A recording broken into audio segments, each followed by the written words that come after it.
Please enjoy this talk given at the Austin Center for Spiritual Living, where we live and teach the principles of science of mind and spirit. For more information, visit austincsl.org. Richard, as many of you know, he has dedicated his life to helping people discover, develop, and express their innate potential for experiencing the fullness of life. There are many things, and you can read his bio in the bulletin, but I always like to introduce somebody as to how I know him. And I don't really know Reverend Richard. I've only met him a couple times at picnics, but I do know him because I've had the blessing of being part of this community for almost a year. And I know him through each of your eyes, your stories, as the love, as the support, as the minister he was to this community in his generosity and givingness for so many years. So with that, I introduce Reverend Richard. Thank you.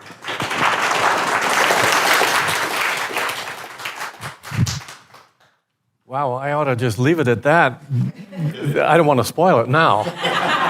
Anyway, good morning, everybody. It's wonderful to be here again. It's always kind of a surprise to me to look out and say, hey, I'm still doing this. You know, this is the first time in about a year that I've spoken to a group of any kind. So you can imagine the onslaught of talk that I've laid on my wife, and I apologize for that. Anyway, we're going to be talking about gratitude here today, and I'm going to be talking about gratitude, and the title of the talk, I think, is something like Gratitude and the Law of Attraction. It is the basis of the law of attraction. See, truly being in a state of thanksgiving, that is, in a state of gratitude, it involves knowing what your priorities are in life and what's really important. And a lot of times we don't give this, I believe, enough attention. I can't help but remember one of my favorite actors from a few years back, I'm dating myself now, is George Raft. Any of you remember George Raft? Well, George Raft was a really well-known actor. He played the part of a real heavy back in the 30s and 40s and 50s, and he lived until 1980. But at any rate, I really liked him.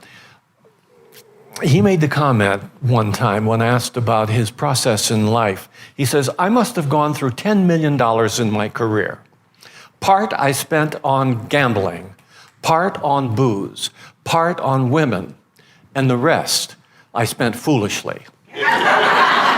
Now, this is a guy, he kind of had his priorities straight. We may not agree with him, and we may have different priorities, but he certainly had a pretty good idea of what was important to him. But he made his point, didn't he? And that is, we need to sit back at times, I think, and take a very, very careful look at what is a priority in our life, what is number one, and what may not be.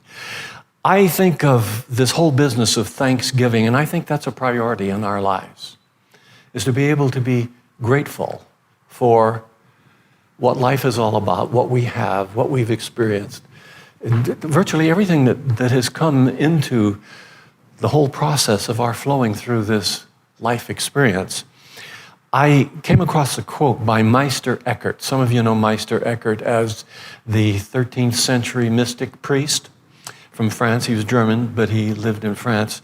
And he made this comment that I like very much. He says, if the only prayer you said in your whole life was thank you, that would suffice.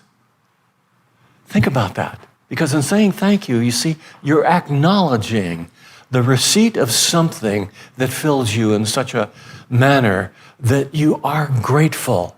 And I've always liked that particular quotation of his. If the only prayer you ever said was, thank you, that's enough, folks.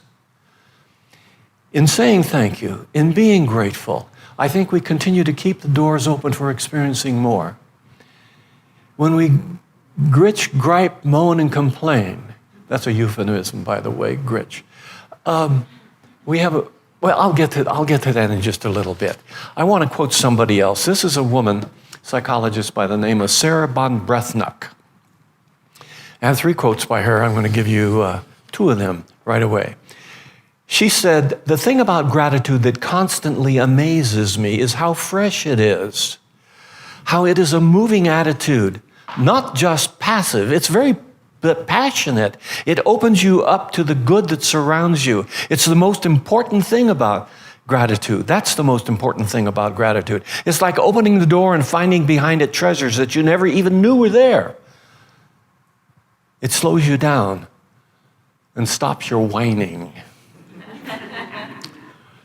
You ever thought about how much our whining stands in the way of our being able to see the good of our life? Because when whining, we're always looking at something that is not pleasant to us, that we'd rather not have in our life. And in giving it our focus of attention, we tend to multiply it. It tends to be all that we really see. Another quotation here from this same woman. She said, "I woke up one day 11 years ago and I was sick of the sound of my own whining. I never complained to anyone else, but I did to myself. I just couldn't take it. And I told myself, sit down and don't get up until you give me 100 reasons why your life is perfect." 6 or 7 hours later, I'd done that, and it had already opened my eyes and continues to open my eyes, and my life has been changed ever since. When I read that, I thought about a friend of mine. From years ago, it wasn't too long after I got into the ministry. And we were in some kind of a class or process or whatever it was, and this suggestion was made to sit down and write out the things for which we were thankful. Take an hour or 2 to do it. And so he called me one day, he says, "Let's go to lunch." He says, "I've been up all night." So we went to lunch, and he says, "Yeah, I've been up all night. And I took the advice of our workshop facilitator to write down all the things for which I was in gratitude." He says, "I wrote all night, and I am so charged up. I have so much energy. I don't know what to do with it." He says, "It was so freeing and so enlightening to me." It's an amazing thing, the doors that we open when we are thankful for what we experience in life. And yet, we get into a habit sometimes, I know that I have been known to do that, where I complain, I moan, I groan, and what we attract to us what we focus on. We'll find often that we'll find more and more to gritch, gripe, moan, and complain about. And the more that we complain, the more distraction we find in our life. It keeps us from the gifts that are there. But the more gratitude that we have, the less moaning, the less complaining, the less discounting and griping about things, we tend to open ourselves to experience the possibilities and the opportunities that are around us.